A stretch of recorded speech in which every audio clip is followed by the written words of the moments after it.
mengonsumsi minuman dan makanan berbahaya yang dari jajanan anak berisiko di sekolah. Sebenarnya saya ini ingin dengan bersama tim ya, ada tim itu, ada ini penanggung jawab UKM, ada apoteker itu yang ahli obat ya, kemudian ada dokter. Jadi mereka itu untuk melatih, membimbing, membina, menilai ya kemampuan anak untuk menjadi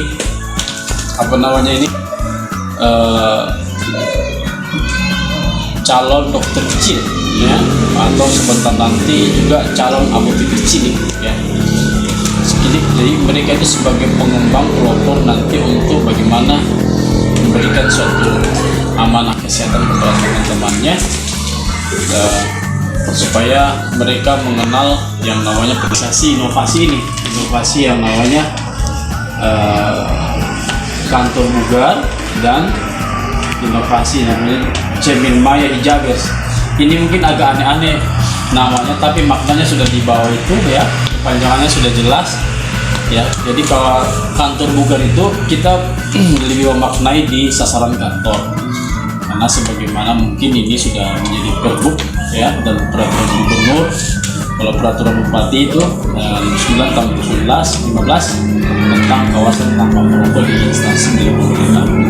Itu adalah ya, kantor camat, seluruh kantor desa udah kami datangi ini dengan sosialisasi ini. Tetapi kami mengkhususkan kepada ini Cermin Maya Hijabers ini.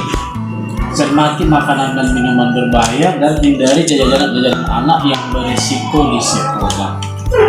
Nah ini yang kita ingin ajak tadi pemilik kantin itu, supaya ingin saya sosialisasikan tentang makanan yang minuman yang tak boleh menurut kesehatan dan anjuran-anjuran yang tidak layak nutrisi untuk anak sekolah di usia 6-12 tahun ini ya. Karena sangat miris sekali dari segi pertumbuhan anak yang kita bisa lihat di sini ya.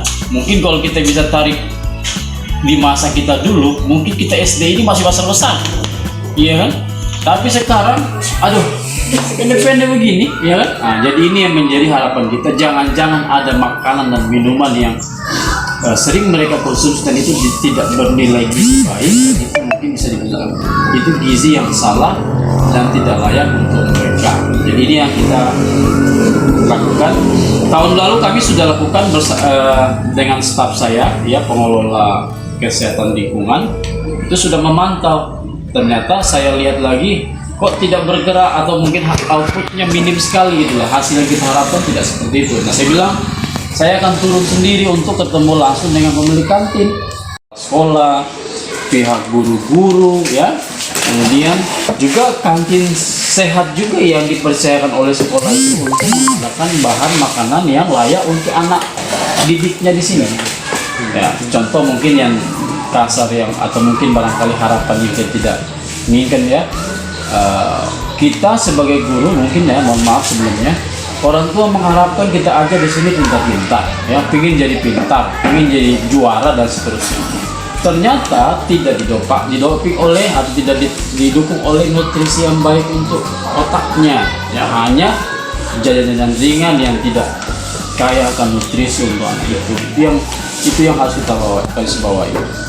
Nah bulan lalu Agustus itu teman saya atau staf saya sudah melakukan penjaringan kesehatan ya, bahkan mereka sudah periksa mata, telinga ya, kerongkongan ya, indera-indera dan yang lainnya, bahkan sudah diperiksa giginya. Ternyata banyak yang lubang gigi, ternyata banyak yang DPT telinga banyak. Ini jangan-jangan kita langsung gaspol ini suara di kelas kon dia tidak deh. Siapa yang entah siapa yang salah ini menurut TikTok. Iya toh. Jadi ini kita harus luruskan ini. Orang tua tidak mau tahu. Benar. Guru, kamu kasih aja, tentu kan saya harap anak saya pintar. Nah itu yang menyesuaikan. Tapi tidak didukung oleh pemilik kantin yang hanya sembarangan menjual saja. Beli apa kamu? Sudah, yang laku dapat duit selesai. Iya kan? Ini yang saya sudah berubah mindset dari pemilik kantin yang saya sudah temui langsung, dan bahkan saya di tempat-tempat dia menjual itu saya sampaikan. Nah, jadi ini Bu ya, yang ingin kita tidak boleh atau mungkin yang layak menurut kesehatan itu adalah kalau boleh pemilikan itu menjual makanan pokok yang tinggi karbohidrat, yang artinya kita bisa bilang buatan sendiri ya, nasi kuning, nasi goreng, nasi putih, nasi merah ya, ubi roti ya, ubi rebus, gandum dan lain-lain. Yang banyak ya, yang penting tidak menggunakan bahan yang mengandung. Lauk pauk mungkin ada telur, ayam, daging, susu, keju dan seterusnya ya, banyak ya. Yang dibikin itu brownies apa kayak apa dibikin gitu ya. Yang kita pikir oh bagus nutrisinya. Lauk pauk dan tumbuhan misalnya kacang-kacang, tahu, tempe, apa segala macam ya.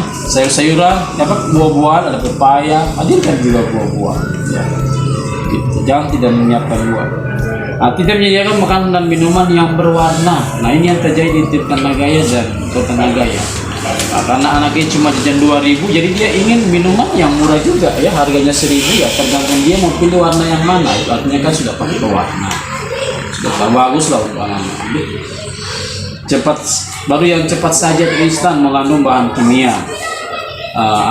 Ini sekarang ya kita tidak bisa pungkiri ya, boraks, tahu boraks? Nah, itu sudah ada. Itu bahkan mereka itu membuat dalam satu kemasan lain ya. Nah, itu kenyal-kenyal itu kan boraks namanya, yang bisa mungkin yang ini biasa pada pembuatan lontong, ada lontong nih, bakso ya, yang kan dia mengenyalkan. Iya, somai itu kan mengenyalkan dia. Itu bisa jadi itu ada kecurigaan menggunakan boraks. Jadi dia harus kalau boleh yang sosis yang rasa balado ya, tiktak apalagi itu tiktok tidak tiktak ya. Nah, yang mie goreng tuh yang pokoknya yang bahkan anak-anak yang pernah saya lihat dia bawa super mie ke sekolah, dia suruh remuk begini, dia suruh mentah dia makan aspal lain loh. Asin-asinnya itu tak bagus untuk otak, bikin lingo loh ya.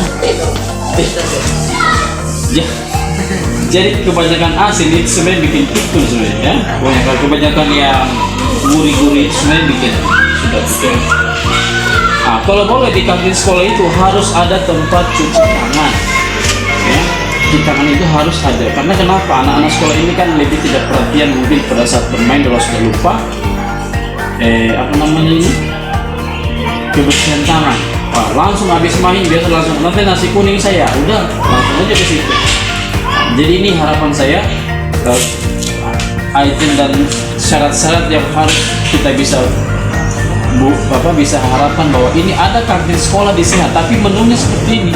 Tapi dia punya penjual juga harus sepakat sama-sama, tak boleh menjual makanan-makanan seperti ini. Saya sudah sampaikan dengan beberapa sekolah, saya upayakan nanti bulan Oktober ini ya, kalau memang dia sudah mengadakan atau membeli itu yang sudah terlanjur, jadi tinggal diupayakan, mungkin dihabiskan atau barangkali dioper kepada yang lain. Yang jelas insya Allah 1 Oktober atau bulan Oktober itu sudah tidak ada lagi yang namanya menggunakan jajanan yang tidak direkomendasikan oleh pihak puskesmas, dan itu kita sepakati bersama kepala puskesmas dan pemilik kantin. Kalau itu terjadi, ini udah saya lapor sama Pak Camat, udah saya lapor sama Ibu Camat ya, sebagai koordinator atau penggerak PKK di kecamatan ya. Nah, dia mendukung sekali, saya ngomong dia mendukung sekali ya, inovasi yang kami bawa ini. Nah, jadi kalau ada itu kasih pemerintahan kemarin sampaikan, udah Pak, nanti Bapak kita dengan satpam jadi satpam Pol PP. Kalau sudah dibikin kesepakatan itu kan, jadi kalau sudah dibikin kesepakatan itu kan harus benar-benar kita jalankan aturan itu ya. Jadi mohon maaf saja, artinya begini ya, kita berpikir begini saja. Sekarang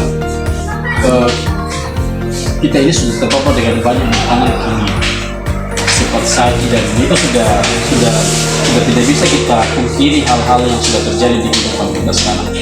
Nah, jangan sampai anak-anak ini juga yang membutuhkan gizi yang untuk tumbuh kembang mereka sudah terpapar oleh makanan atau terbiasa dengan makanan yang siap saji dan instan seperti itu.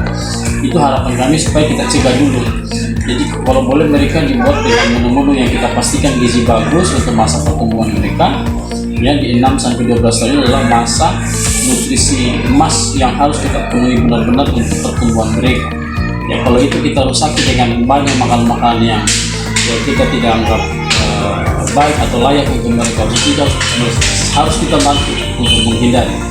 Pemilikan juga sebenarnya ini saya panggil untuk kita membuat suatu, bukan untuk gimana ya, ini nanti bagus sekali aturan yang kepala puskesmas ini. Maksudnya dia juga untuk membantu mengarahkan menu ya atau jajanan yang baik dan tepat yang perlu dianjurkan. Misalnya gini, ada anak sekolah atau yang prinsip anti kelas bawah itu, kelas 1, 2 sampai 3. Mereka itu yang lebih suka banyak ingin yang minuman yang makanan yang manis gitu ya. Kalau anak yang sudah sering makan manis pasti akan menekan nafsu makan. Dan juga anak yang terlalu banyak yang selalu manis itu bisa menurunkan daya tahan tubuhnya, kasihan dia. Ya. Belum lagi dampaknya di berlubang, cepat sakit, cepat batuk pilek. Kemudian dia dengan